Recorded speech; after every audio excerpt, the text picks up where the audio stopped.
எல்லாருக்கும் வணக்கம்.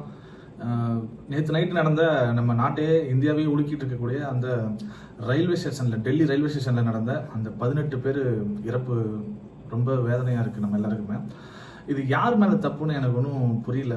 இப்போது ரயில்வே நிர்வாகத்து மேலே நான் வந்து தப்பு சொல்கிறதா, அல்லது இந்த அரசு மேலே தப்பு சொல்கிறதா, இல்லை மக்களாகிய நம்ம மேலே தப்பு சொல்கிறதான்னு எனக்கு யார் மேலே தப்பு சொல்கிறதுன்னு எனக்கு தெரியல. இதை நிறைய செய்திகளில் நீங்களும் பார்த்துருப்பீங்க, நானும் பார்த்தேன்.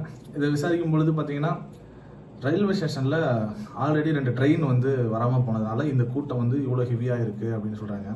2 ட்ரெயின் வராமல் போனதுனால இவ்வளோ கூட்டம் ஹெவியாக இருக்குது அப்படிங்கும்பொழுது அடுத்தடுத்த ட்ரெயின்ஸ்லாம் வரதுக்கு முன்னாடி அங்கே ரயில்வே நிர்வாகம் வந்து இந்த கூட்டத்தெல்லாம் கொஞ்சம் கட்டுப்படுத்திருக்கலாம் அப்படின்னு தோணுது. அது கட்டுப்படுத்தி தவறி இருக்காங்க. ட்ரெயின் வந்து வேறு பிளாட்ஃபார்மில் வரப்போகுது அப்படின்னு சொல்லி மாற்றி அனௌன்ஸ் பண்ணும் பொழுது மொத்த கூட்டமும், அதாவது இப்போ இருக்க கூட்டமும் சரி, முன்னாடி இருக்கக்கூடிய கூட்டமும் சரி, மொத்தமாக வேறு பிளாட்ஃபார்முக்கு மூவ் ஆகிருக்காங்க. அப்போ மூவ் ஆகும்பொழுது தான் இவ்வளோ பெரிய பிரச்சனை நடந்திருக்குன்னு சொல்லி நம்ம பார்த்தோம் நியூஸ்லலாம்.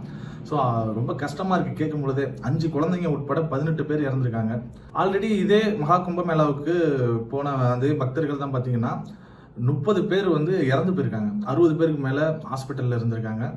இந்த செய்தி வந்து நம்ம ஏற்கனவே ஒரு 10 நாளைக்கு முன்னாடி நம்ம கேள்விப்பட்டிருக்கோம். ரொம்பவே சோகமாக இருந்தது. 30 பேரோட உயிருங்கிறது சாதாரண விஷயம் இல்லைல்ல. அது வந்து உண்மையிலே மிகப்பெரிய ஒரு வருத்தத்துக்கு உண்டான ஒரு விஷயம் தான். மீண்டும் மீண்டும் இது வந்து நடந்துட்டு இருக்கு.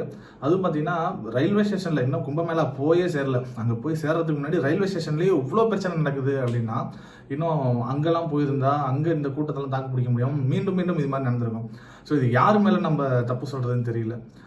அரசு மேலே தான் தப்பு சொல்கிறதா, இல்லை மக்கள் மேலே தப்பு சொல்கிறதா, இது யார் இதுக்கு பொறுப்பேற்றுக்க போகிறா, ஒன்றுமே புரியல. இதை பற்றி இதில் நம்ம யாரை குறை சொல்கிறதுனே தெரியல.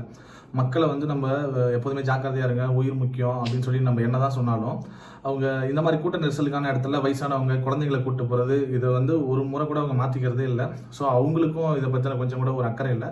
அதே மாதிரி இந்த அரசு நிர்வாகமும் பார்த்தீங்கன்னா வழக்கத்தை விட கூட்டம்லாம் அதிகமாக வந்துட்டு இருக்கு அப்படிங்கும்போது இதுக்கான எக்ஸ்ட்ரா பாதுகாப்பு கொடுக்கணும், அந்த மாதிரி விஷயத்துலையும் அவங்க தவற விடுறாங்க. எந்த சைடில் தான் தப்பு நடக்குது அப்படின்னு பார்த்து நம்ம தான் நம்மளோட தப்பை சரி பண்ணிக்கணும். ரெண்டாவது உயிர் இல்லையா, ரொம்ப முக்கியம் இல்லையா. அதை நம்ம தான் நம்ம உயிரை கட்டாயம் பார்த்துக்கணும்.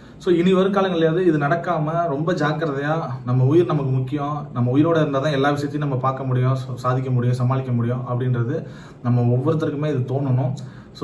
சேஃபாக இருங்க, செக்யூர்டாக இருங்க.